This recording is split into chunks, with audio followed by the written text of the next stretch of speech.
జయ శ్రీమన్నారాయణ. నేను మీ icon astrologer Gattupalli Suresh Babu.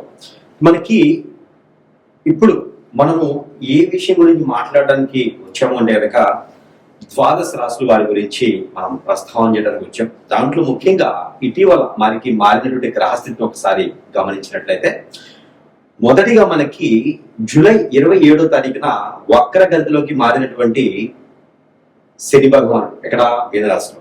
రెండోది August 12వ తారీఖున కర్కాటక రాశి ఆశ్లేష నక్షత్రం 3వ తారీఖుని 12వ తారీఖున ఆశ్లేష నక్షత్రం 3వ పాదం ఏర్పడినటువంటి సూర్యగ్రహం. అలానే కుంభరాశి శతభిష నక్షత్రం 2వ పాదంలో ఏర్పడేటువంటి ఏదైతే ఆగస్టు 28వ తారీఖు పౌర్ణమి రోజున సంపూర్ణ చంద్రగ్రహణం. ఆ తర్వాత సెప్టెంబర్ మాసం 2వ తారీఖున మనకి మారేటువంటి శుక్రుడు ఇక్కడ స్వస్థానానికి మనకి తులారాశికి వస్తూ ఉన్నాడు. దాంతోపాటు సెప్టెంబర్ 7వ తారీఖున మనకి మారేటువంటి బుధ భగవానుడు ఇతను ఎక్కడికి వస్తున్నారు? కన్యరాశికి వస్తున్నారు. ఈ కన్యరాశిలో సెప్టెంబర్ 7వ తారీఖున సంభవిస్తున్నారు. అంటే ఇక్కడ మనకి రవి భగవానుడు 17వ తారీఖు వరకు కూడా ఎక్కడ ఉంటారు? సింహరాశిలో. ఈ సింహరాశిలో సంచరిస్తూ 17వ తారీఖు సెప్టెంబర్ మాసంలో కన్యా రాశికి సంచరిస్తూ ఉంటారు. ఇవి గ్రహస్థితి. ఇప్పుడు ఈ గ్రహాల యొక్క స్థితిగతులు అంటే సెప్టెంబర్ 12వ తారీఖు వరకు కూడా 3 గ్రహాలు వారి వారి యొక్క స్వస్థానాల్లో సంచరిస్తూ ఉన్నాయి. ఆ తర్వాత 17వ తారీఖు తర్వాత 2 గ్రహాలు వారి వారికి స్వస్థానంలో సంభవిస్తూ ఉన్నాయి. ఇక ఆగస్టు 28 అలానే ఆగస్టు 12వ తారీఖు సంచరించినటువంటి కర్కాటక రాశిలోనూ అందులో కుంభరాశిలో ఏర్పడినటువంటి గ్రహాలు ఛాయలు ఇవన్నీ కూడా మనము చూసుకున్నట్టయితే అలానే 27వ తారీఖు మారినటువంటి శని భగవానుడు డిసెంబర్ 11వ తారీఖు వరకు కూడా ఒకరి దృష్టిలో ఉంటాడు.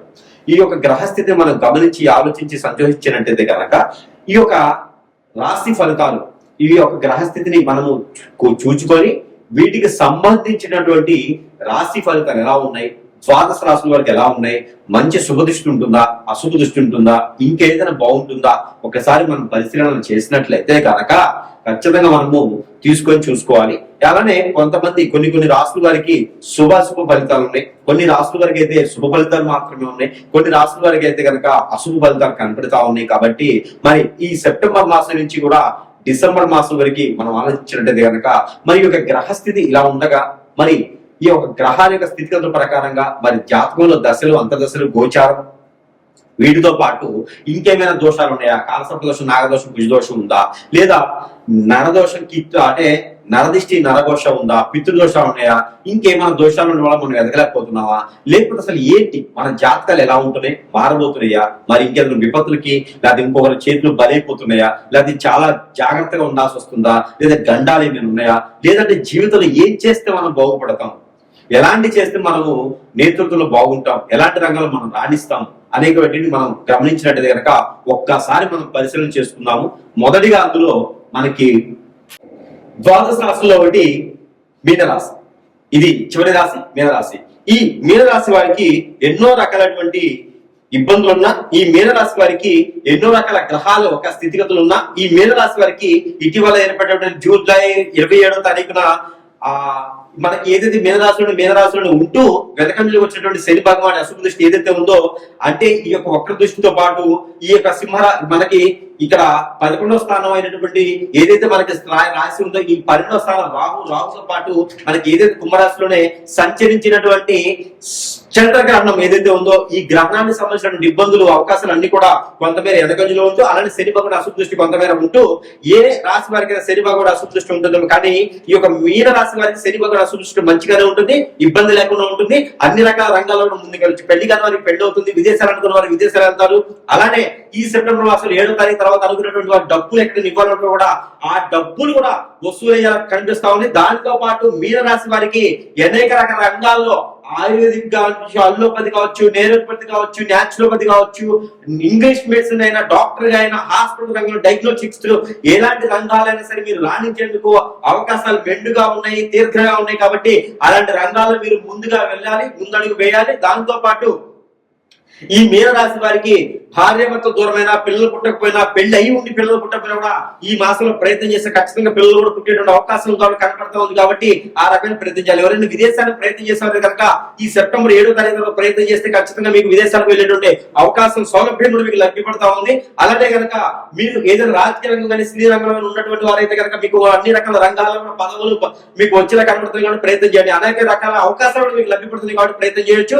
ఇంకా కూడా ఎన్నో రంగాల్లో ఉన్నటువంటి మీనరాశి వారందరికీ కూడా మంచి సౌలభ్యం ఉండేటువంటి ఈ మాసం అంటే మాత్రం ఈ సెప్టెంబర్ మాసంలో చెప్పొచ్చు. అలానే సెప్టెంబర్ మాసంలో వచ్చేటువంటి వినాయక చవితి కూడా మీకు బాగుంది. కాబట్టి వినాయక చవితి 6వ రోజు కానీ 9వ రోజు కానీ మీరు బ్రౌన్ శనగలు కానీ లేదా నల్ల మినుములతో చేసినటువంటి గారెలు కానీ ఉంటే కనుక ఆ వినాయక స్వామి వారికి నైవేద్యం పెట్టడంతో మీ అందరికీ కూడా శని భాగం అశుభ దృష్టి కొంతమంది తగ్గేలా కనపడుతోంది. అలానే ఈ పరిహారం కూడా మీరు చేసుకున్నట్టు కనుక గ్రహణానికి సంబంధించిన దోషం ఏదైతే 11వ స్థానంలో మీకు ఉన్నటువంటి గ్రహణానికి సంబంధించిన దోషం, అలానే 12వ స్థానంలో ఏర్పడిన గ్రహణానికి సంబంధించిన దోషం కూడా ఈ గ్రహణాలు అన్ని కూడా మీకు సానుకూలంగా ఉండాలి అనుకుంటే కనుక ఈ చిన్నప్పటి పరిహారాలు చేసుకుంటూనే, అలానే దూరమైనటువంటి భార్య భర్తలు దగ్గర అయ్యేదానికి 17వ తారీఖు తర్వాత మాట్లాడుకుంటే కనుక ఖచ్చితంగా కోర్టు వరకు వెళ్ళినటువంటి విషయాలన్నీ కూడా సానుకూల పడేలా ఉన్నాయి కాబట్టి ప్రయత్నం చేయొచ్చు. అలానే ఈ మీనరాశి వారికి మరొకటి ఏంటంటే కనుక ఇన్ని రోజులు కూడా పుట్టి ఎంతో పెద్దయి ఎన్నో రకాలైనటువంటి వనరులు ఏర్పరచుకొని ఎన్నో రకాలైనటువంటి మోసపోతూ ఇబ్బంది పడుకుంటూ భంగపడుకుంటూ బాధపడుకుంటూ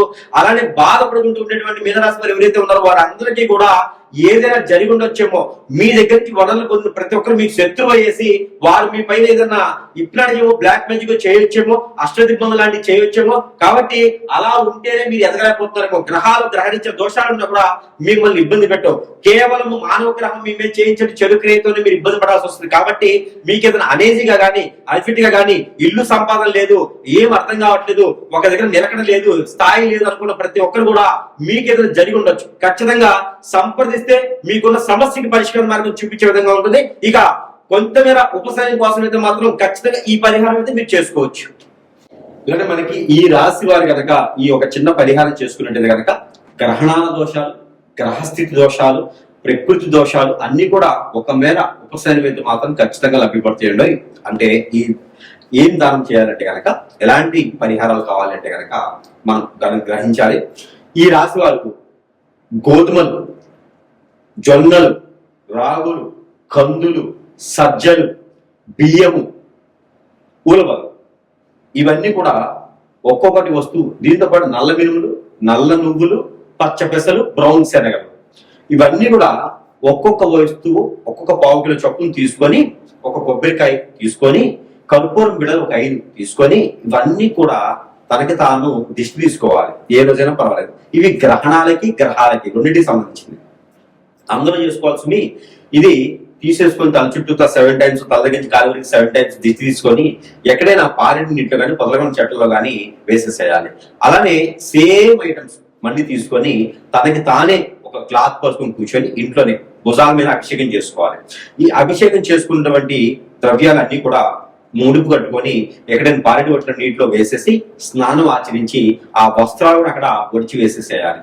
ఎక్కడైనా వచ్చిన తర్వాత అమ్మవారికి స్వామివారికి కానీ మట్టి ప్రమిదలో 2 వత్తులు వేసి దీపారాధన చేసుకోవాలి. అలానే ఆవు పాలు ఒక 1/2 లీటర్ తీసుకొని ఒక మట్టి పెరుగులో పోసుకొని, ఇది మంగళ శనివారాలు చేసుకోవాలి. మాసంలో ఒకసారి చేస్తే సరిపోతుంది, అందరూ చేసుకోవచ్చు.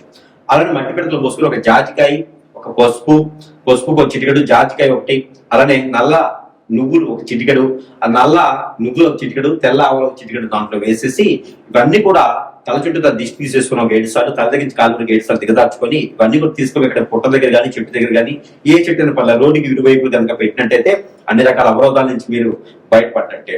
అలానే ఎవరికైనా ఒక ముగ్గురికి, పెద్దవాళ్ళకి, పేదవాళ్ళకి, అడుక్కునే వారికి, ఆడవారికి ముగ్గురికి 3 చీరలు, 3 రకాల బ్లౌజ్ పీసులు, అలానే 3 రకాల ఫ్రూట్స్ తీసుకుపోయి దానం ఇచ్చేస్తే కనుక ఆ పెళ్లిళ్ళు కాని వారికి పెళ్లిళ్ళు కూడా అయ్యేటువంటిది కనిపిస్తా ఉంది. కాబట్టి ఇలాంటి పరిహారం చేసుకోవాలి. అలానే మీ అందరూ కూడా ఎక్కడైనా మీరు స్నానం చేసే నీటిలో పసుపు గాని, లవంగాలు గాని, ఇంగువ గాని, అలానే స్నానం చేసే నీటిలో ఉప్పు గాని, అలానే నల్ల నువ్వులు గాని, నల్ల మినుములు గాని, మిరియాలు గాని, లేకపోతే దాల్చిన చెక్క, లవంగాలు, ఇలాచి ఇలాంటి ఏదైనా ఒక వస్తువు, చిన్న బయట వస్తువు తీసుకొని స్నానం చేసి నీటిలో వేసుకొని స్నానం చేస్తే మీకు నరదిష్టి, నరఘోష కూడా ఖచ్చితంగా పటాపంచు వేయడానికి ఎక్కువ అవకాశాలు కనపడతా ఉన్నాయి. కాబట్టి ఈ రాశి వారి దగ్గర ఖచ్చితంగా మరొక విషయం ఏంటంటే కనుక మీరు అందరూ కూడా ఏం చేయాలంటే సమీప దూరంలో ఎక్కడ సుబ్రహ్మణ్య స్వామి గుడి ఉంటే కనుక ఆ సుబ్రహ్మణ్య స్వామి దగ్గర 41 రోజులు లేదా 21 రోజులు లేదా 11 రోజులైనా సరే ఆ వారి పాదాల చెంతన కళ్ళు కొంచెం వేసిరండి. లేదంటే కనుక నాగపడిగలు ఉంటాయి, ఎక్కడైనా సరే మానస అమ్మవారి నాగపడిగలు ఉంటాయి, అలానే కుమారస్వామి ఐక్షం అంటారు. అక్కడ మీకు సమీప దూరంలో ఎక్కడైతే ఎవరైతే అందుబాటులో ఉన్నారో వారి దగ్గర అయితే కనుక మినిమం 11 రోజులు కళ్ళుప్పు తీసుకుపోయి కొంచెం వారి పాదాల చెంతన పెట్టేసేయండి. 11 రోజు కానీ 21 రోజు కానీ 41 రోజు కానీ కొబ్బరికాయ కుట్టేసి ఆ కొబ్బరి చెప్పులో నేను నూనె పోసేసి దీపారాధన వెలిగించేసారండి. ఇలా చేయడం ద్వారా మీకు ఆర్థికమైనటువంటి ఇబ్బందులు, ఆస్తి కావాలి, అంతస్తులు కావాలి కాదు, ఇల్లు కావాలి, బాకిలి కావాలి, సంపాదన సంపాదించుకోవాలి, నిలకడగా ఉండాలి, నిలదొక్కోవాలి, అందరికీ కూడా మంచి సానుకూలమైనటువంటి పరిహారం అని ఖచ్చితంగా చెప్పవచ్చు. మరొకటి, ఇలాంటి పరిహారాలు చేయడం ద్వారా అందరికీ కూడా మంచి శుభదాయకమైనటువంటి సానుకూలమైనటువంటి గ్రహాల యొక్క స్థితిగతులన్నీ కూడా మన వైపు వచ్చేందుకు ఉంటాయి. కాబట్టి ఇలాంటి చిన్న చిన్న పరిహారాలతో మనం ఖచ్చితంగా ఉపశమనం పొందొచ్చు. లేదు కాదు కూడదంటారా, మనకి ఇంకా మించినటువంటి పరిహారాలు, అలానే జాతకరీత్యా కాకుండా గోచారీత్యా కాకుండా ఏదో మనం ఇబ్బంది పడుతున్నాం అనుకుంటే మాత్రం ఖచ్చితంగా సురేష్ గారిని సంప్రదించండి. సంప్రదిస్తే మీకు ఉన్నటువంటి సమస్యకి పరిష్కారం మార్గం చూపించే విధంగా మాత్రం ఖచ్చితంగా ఉంటుంది. అది తంత్రమైన, మంత్రమైన, యంత్రమైన, యాగమైన, యజ్ఞమైనా సరే, అగ్నిహోత్రమైనా సరే, మీకున్న సమస్యకి పరిష్కార మార్గం చూపించే విధంగా ఉంటుంది. అలానే మనకి పరిష్కార మార్గం చూపించే విధంగానే కాకుండా మన దగ్గర ఎన్నో రకాల వస్తువులు మంత్రోచ్చారణ చేసి, అగ్నిహోత్రం చేసి, తంత్రం చేసి, యంత్రం చేసి ఉంటాయి. అవన్నీ కూడా మీకు చెంతకి చేర్చేటువంటి సదవకాశం కూడా మన దగ్గర లభ్యపడుతుంది. కాబట్టి ఎవరైనా సంపాదించలేని వారు కాంటాక్ట్ ద్వారా కూడా ఫోన్ చేయడం, స్క్రీన్ మీద కనిపించే నెంబర్కి కాల్ చేయడం ద్వారా కూడా మీకు వస్తువుని మీ చెంతకే చేరుస్తాం. కాబట్టి సరస్వైన ధరల్లో పూజించి చెప్పి పంపిస్తాం. వాటి వల్ల కూడా మీ సమస్య పరిష్కార మార్గం అయితే ఖచ్చితంగా లభ్యపడుతుంది.